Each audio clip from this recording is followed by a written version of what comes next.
Convido vocês a ler comigo, livro de Gálatas,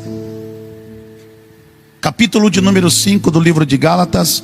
Nós vamos à palavra de Deus e já vamos fazer a leitura da palavra do Senhor. Eu convido você que está aí no seu lar, na sua casa, a ler comigo agora a poderosa, a genuína, a palavra de Deus. E diz assim, livro de Gálatas, se você já encontrou, por favor, diz assim a palavra de Deus: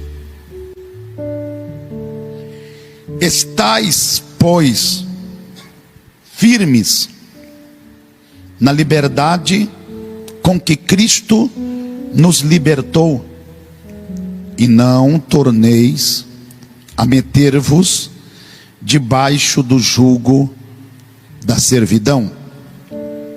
Estais, pois, firmes na liberdade com que Cristo nos libertou, e não torneis a meter-vos debaixo do jugo da escravidão.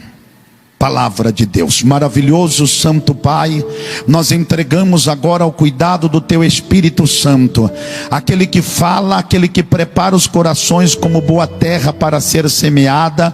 Ah, Pai, o Teu Espírito Santo que convence, que transforma e que liberta. Ó Deus, na Tua palavra colocamos a nossa esperança, a nossa confiança, e queremos, ó Pai, viver do Seu poder através da Tua palavra, em nome de Jesus. Aleluia. E você que está aí no seu lar, sentiu de glorificar a Deus, sentiu de levantar as tuas mãos e dar um glória bem alto, fique à vontade. Nós estamos cultuando a Deus para isso. Este é um culto, e o culto não pode faltar esta palavra, a palavra que nos santifica, segundo diz a Bíblia, no livro de São João, capítulo de número 17. Se você conhece as Escrituras, você vai notar que escrito está: santifica-os na tua verdade, a tua palavra é a verdade. Então, quando o escritor aos Gálatas, Paulo está estabelecendo para todo aquele povo, para toda aquela igreja que estava sendo atacada, terrivelmente influenciada, e a Bíblia diz que não era só uma mera influência, mas sim irmãos que ainda não tinham passado pelo processo completo de uma genuína transformação em Cristo Jesus, e queriam persuadir os irmãos a voltar ao judaísmo, às tradições, a voltar àquilo que eles tinham como princípio divino, e não deixava de ser, para viver a sua comunhão com Deus, mas sem Cristo. Então Paulo traz uma exortação dizendo: se vocês querem viver a completa liberdade de Deus, na qual Ele nos deu em Cristo Jesus, vocês precisam estar firmes e não se mover de nenhum lado, não se deixar influenciar, ainda mais neste tempo de agora, que a verdade do Evangelho está sendo bombardeado de dentro para fora e de fora para dentro. Você pode notar que em todo lugar aonde você vai, as pessoas não obedecem à verdade, mas querem pela verdade uma resposta. As pessoas não servem a Deus em interesse de comunhão de coração, mas quando alguma coisa acontece, você nota que a humanidade levanta os seus olhos aos céus e perguntam a Deus: Deus, por quê? Nós queremos saber o porquê.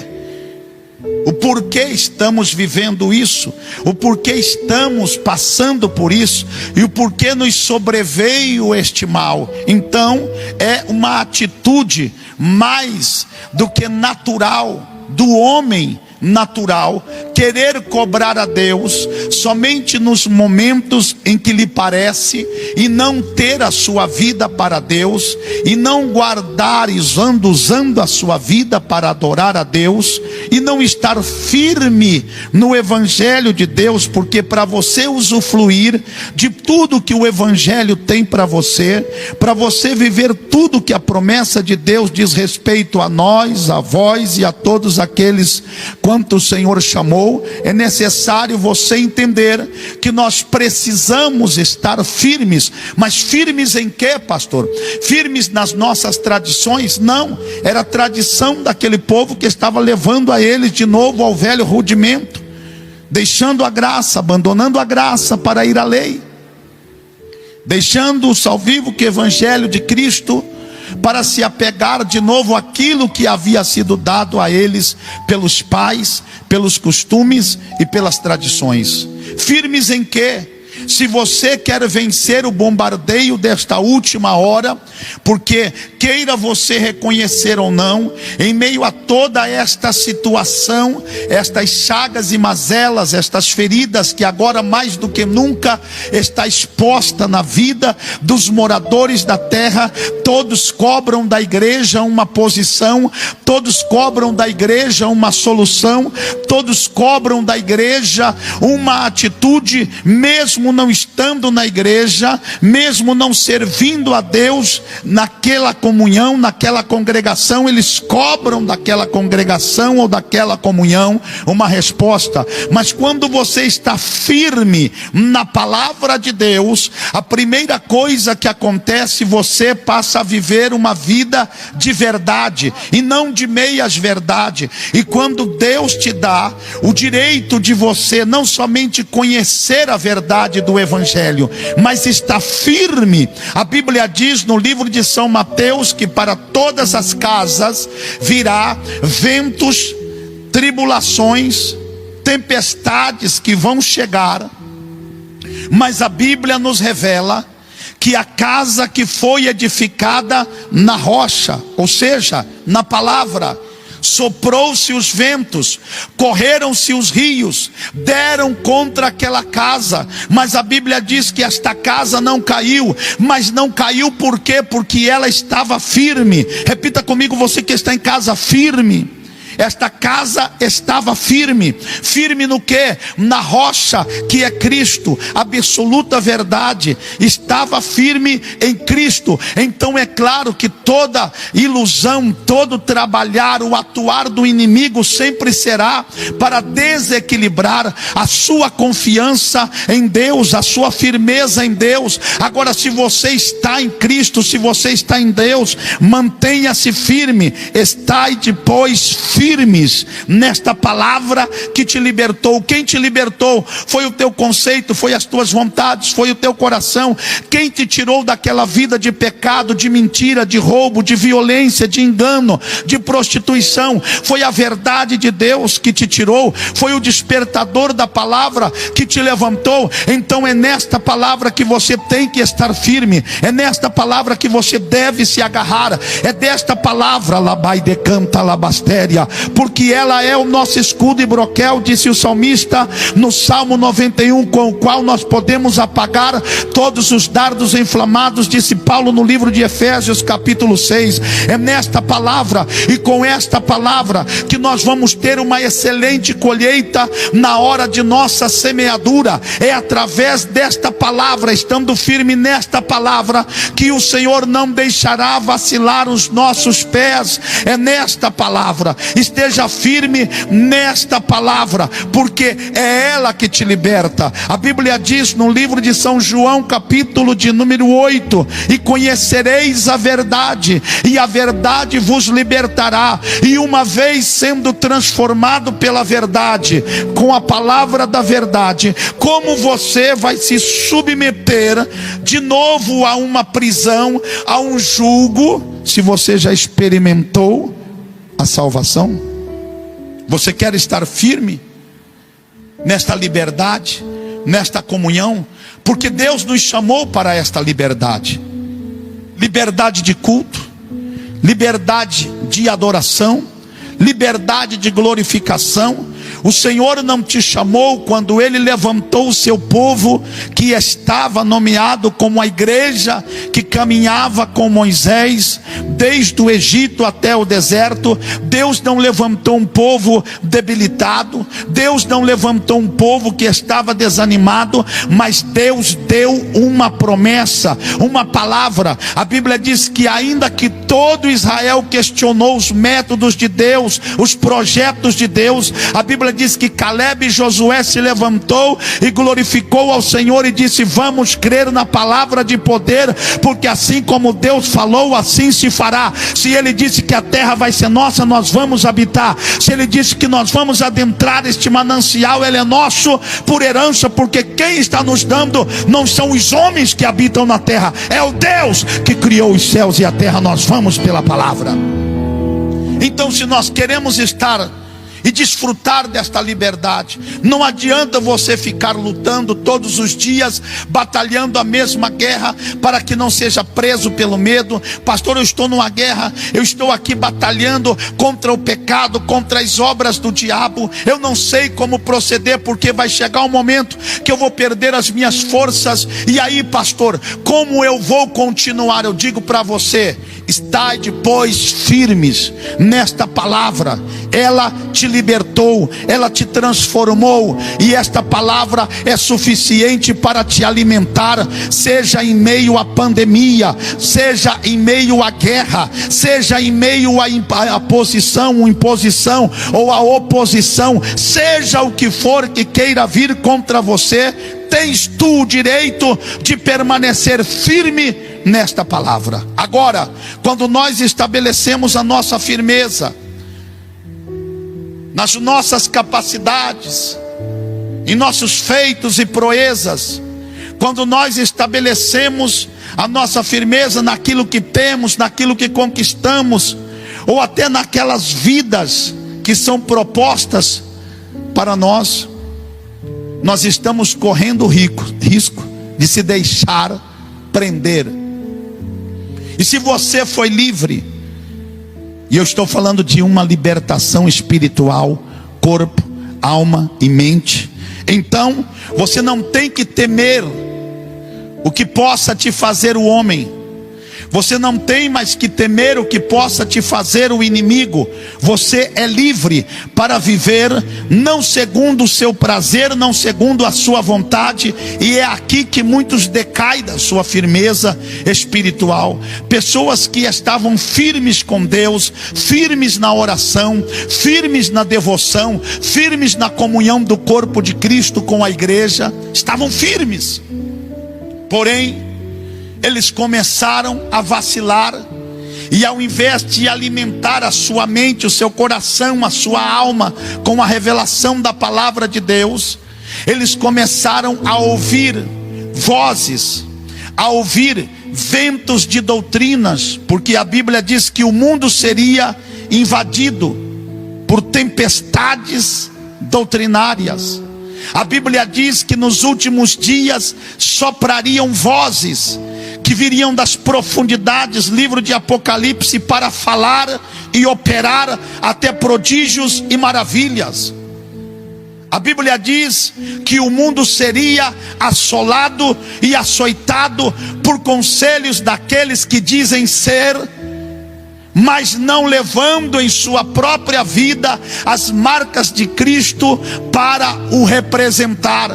E muitas pessoas se deixam levar e se decaem desta comunhão, que é o direito de viver uma vida isenta de acusação.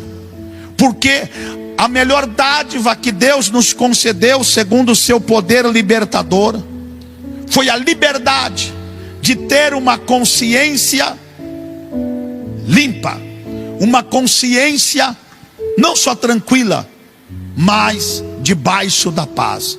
Quando Paulo falava, dizendo: porque dou testemunho da minha própria consciência, ele estava deixando claro para todos aqueles que o ouviam, não para que pudesse validar o evangelho que ele pregava. O evangelho que Paulo pregava era a verdade, é a verdade, e Deus cooperava com ele com sinais, prodígios, maravilhas, libertando oprimidos, fazendo paralíticos andar, dando visões aos cegos. Mas porque Paulo sempre colocava a sua consciência, porque ele sabia que podia contar diante do tribunal da sua consciência, ninguém lhe podia acusar. Quando Paulo se levanta no livro de Gálatas, capítulo de número 5 e 6, ele diz: ninguém me incomode ou me inquiete, porque eu trago no meu corpo as marcas de Cristo. Ele estava dizendo: dizendo: eu estou preso. A liberdade que eu vivo agora de anunciar, a liberdade que eu tenho de adentrar a eternidade com Deus, me custou uma vida de renúncia plena e completa em Cristo Jesus. Então que ninguém me inquiete, porque eu trago em mim. Se o diabo tem falado que você não é o mesmo cristão, se Satanás tem balbuciado na sua mente que você está arriscado do livro eterno de Deus, repreenda a Satanás e diga: eu estou firme na liberdade com que Cristo me libertou. E ainda que você queira que eu me meta debaixo do jugo da escravidão, eu não farei, porque eu permanecerei firme. Se você quer permanecer firme, você tem que permanecer na palavra.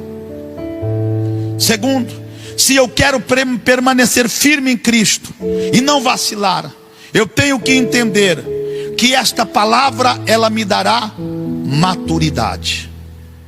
Eu tenho que falar com maturidade, eu tenho que agir com maturidade, eu tenho que, antes de ser, fazer ou falar, eu tenho que, com a maturidade que Deus me dá, de antemão me preparar, porque eu serei inteiramente responsável, porque o que eu falar poderá me libertar ou me aprisionar.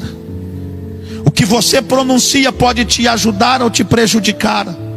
O que você vive, o padrão de vida que você escolheu para viver, pode te trazer tremendo contentamento, ou também pode trazer para você tremendo desgosto nos últimos dias. Então, de quem é a decisão? Minha. Se eu estou firme, eu procuro o caminho da palavra. Se eu estou na palavra, eu tenho a obrigação de atuar com maturidade. Eu já não posso mais pensar como uma criança, eu já não posso mais ser como um menino. A Bíblia diz em livro de 1 Coríntios capítulo 14, versículo 20: irmãos, não sejais mais como os meninos. Irmãos, não sejais meninos no juízo, na malícia. Sim, sede meninos ou como crianças quanto ao juízo, sede homens amadurecidos. O que Paulo está querendo dizer agora, para você não se deixar prender, não se deixar levar, para você não ser arrastado por todos os ventos de tempestades que têm soprado contra a tua vida, contra a tua casa, contra a tua família, contra os teus planos e projetos. Você vai ter que ser uma pessoa madura. O que difere uma criança de um homem não é a estatura do corpo. O que difere uma criança de um adulto não é somente o crescimento, é muito mais do que isso. O aspecto da sua espiritualidade. Você começa a notar que aquele que já está crescido, ele sabe atuar com mais precisão. A Bíblia diz que nós temos a condição de discernir entre o bem e o mal. Se tem alguém procedendo mal, falando mal, você vai entender dizer: isto é mal. Você vai saber a diferença entre o certo e o errado. A Bíblia diz que o amadurecimento pesa sobre nós esta responsabilidade. Livro de Hebreus capítulo 5, versículo 11 e 14. Nós vamos saber. Agora vai haver em nós uma maturidade. Se você começar a negligenciar esta maturidade e se deixar levar, como disse muitos, pastor, nós temos que alimentar a criança interior que há dentro de nós. Porque todo homem é uma criança, pastor. Entendo? No sentido físico ou literal da palavra, entendo. E é até aceitável. Agora, o que você não pode fazer é tratar a sua salvação como uma criança. O que você não pode fazer é tratar o seu futuro como um imaturo. O que nós não podemos fazer é tratar a atual situação, a condição em que o mundo está, como se nós fôssemos Alice no país das maravilhas e se negar às verdades que estamos vendo. e começar a dizer: pastor, eu não sou responsável, eu não estou vivendo isso, a praga e o mal não chegou até a minha casa, a morte está em hora extra do lado de lá, portanto esqueceu de mim.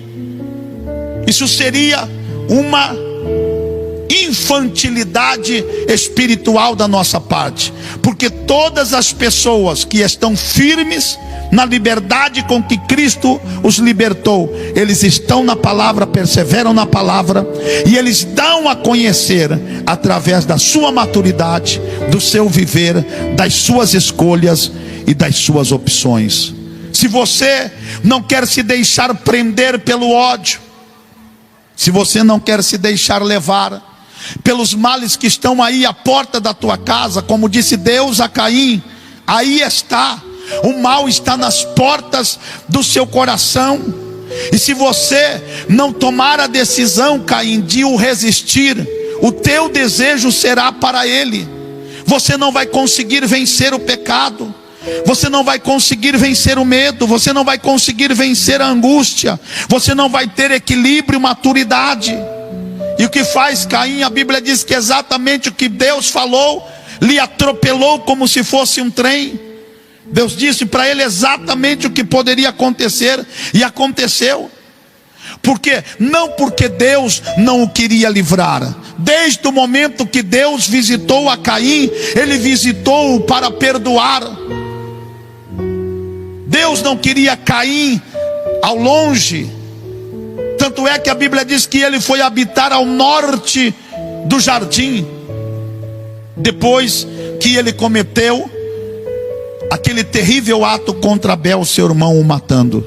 Mas preste atenção, o Senhor o visita com misericórdia para a salvação, para dar a ele uma oportunidade, mas faltou nele maturidade. Ele atuou como uma criança pirracenta, como uma criança.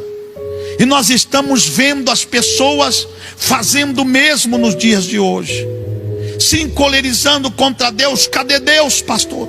Se Deus existe, porque as pessoas estão morrendo? Se Deus existe, porque o mundo está agoniando? Se Deus existe, porque as pessoas estão agora se retalhando, pastor? E não há de Deus uma resposta. Se você vai na Bíblia, na verdade de Deus, você vai encontrar que tudo aquilo que nós estamos colhendo hoje foi plantação de ontem. Deus continua sendo Deus, Deus continua no controle, Deus continua livrando, Deus continua guardando, e Deus continua sendo Deus no seu trono. Agora, se nós não entendermos esta verdade, vai parecer que você está em um conflito onde você não vai encontrar a porta. Mas jamais pode você ou eu aceitar o voltar, retroceder, nunca. Como já dizia célebre Dr. Martin Luther King, você não pode correr, ande. Você não pode andar, então vá cocheando. Mas eu não posso nem cocheando, pastor, vá se arrastando.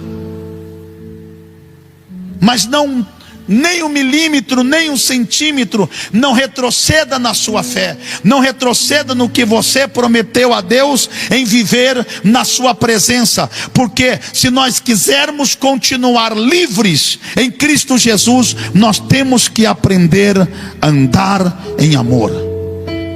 Se você não quer ser preso pelo ódio, se você não quer ser preso pela ira, pela revolta,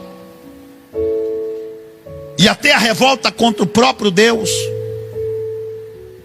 porque quando Deus começa a mover a terra, a tremer os céus e dar sinais, a Bíblia diz no livro de Apocalipse que os homens mordem a língua e eles blasfemam contra Deus. Se você não quer se deixar prender por nada disso, por nenhum desses sentimentos, ande em amor. Porque nisso conhecemos o amor com que Cristo nos ama. Ele nos deu a sua vida, e nós devemos dar a nossa vida pelos irmãos. Livro de João, 1 João capítulo 3, 16. Epístola Universal de São João, capítulo 3, versículo 16. Você não quer ser preso? Você não quer voltar à escravidão? Então, tome uma decisão hoje. Eu preciso andar em amor. Até aqueles que andam buscando ocasião contra você, buscando uma falha de que possam se agarrar para te acusar, só há um jeito de você se livrar: é você estar em amor para com Ele. Assim como Cristo te amou, a prova que Ele nos deu do seu amor é que Ele se entregou, sendo santo, para morrer e perecer por todos os pecadores. E assim como Ele andou, devemos nós andar. Assim como Ele sentiu, disse o escritor de Colossenses, que devemos nós também sentir. E que haja em vós todos os sentimentos que houve em Cristo Jesus. Se estes sentimentos de Cristo e de todos os sentimentos, não há um que possa nos aperfeiçoar mais do que o amor, porque o amor é o vínculo da perfeição, diz a Bíblia no livro de Colossenses 3. A palavra de Deus é ela que nos orienta, e é ela que nos diz que não há uma outra forma de alcançar os céus a não ser em amor. Não se deixe prender pela ira, não se deixe vencer pelo ódio, não se deixe levar por todos estes ventos que querem te aprisionar. Ande em amor. Pastor, mas se eu andar em amor, qual é a prova que eu tenho que eu vencerei o ódio, a ira maligna, as setas inimigas e tudo aquilo que já foi preparado para me destruir? Ora, assim como Cristo em amor deixou o seu trono de glória para nos resgatar, e foi fortalecido e renovado em amor, até consumar a sua obra, e a obra de morte, e a obra de cruz, assim nós, estando em amor para com o nosso semelhante, e para com Cristo Jesus, o Salvador, nós também permaneceremos firmes. Não se deixe decair do amor, porque se isso acontecer, nós vamos nos enfraquecer. E se você quer se fortalecer no Senhor, a Bíblia diz que Ele nos deu este direito. Livro de Efésios capítulo 6 versículo 10: e quanto mais sede fortalecidos no Senhor e na força do seu poder. Como vamos nos fortalecer em Cristo? E como vamos nos fortalecer na liberdade que Ele nos deu? Se aprofundando, desejando mais de Deus, estando mais inclinado para as coisas de Deus do que as nossas coisas, inclinando-se mais para as vontades de Deus do que para as nossas vontades. E quando nós o fazemos, então nós recebemos do próprio Cristo a vida. Agora, se não há em nós este desejo de renovo, este desejo maravilhoso de fortalecimento dos céus, a Bíblia nos afirma que passo a passo nós seremos enfraquecidos. E é isto que o maligno ele tem projetado. Continue de pé, continue lutando, continue desejando fortalecimento. Tem renovo de Deus. A cada mensagem tem uma palavra revelada para a sua vida. Jesus não te abandonou, Ele não te levantou para você voltar a cair, Ele não tirou do pecado para que você seja aprisionado por ele de novo, Ele não tirou do mundo para que você volte debaixo da escravidão e o domínio do mundo. Não. Ele te deu a opção e você pode escolher. Se você escolher a santificação, então você está cumprindo com o quesito da palavra de Deus. Diga glórias. E agora eu quero encerrar. Se nós queremos habilitar a nossa vida, firmar os nossos pés e fortalecer o nosso encontro com o Senhor no seu reino de glória e de poder, não basta apenas nós queremos ter uma vida na palavra, ser maduros, não basta apenas focar o amor, não basta apenas desejar poder e começar a viver isso como se fosse nosso principal alvo, se nós queremos a obra completa de Deus em nós, a entrega, ela deve acontecer todos os dias, para que a obra de santificação de Deus, por meio de Cristo, possa nos socorrer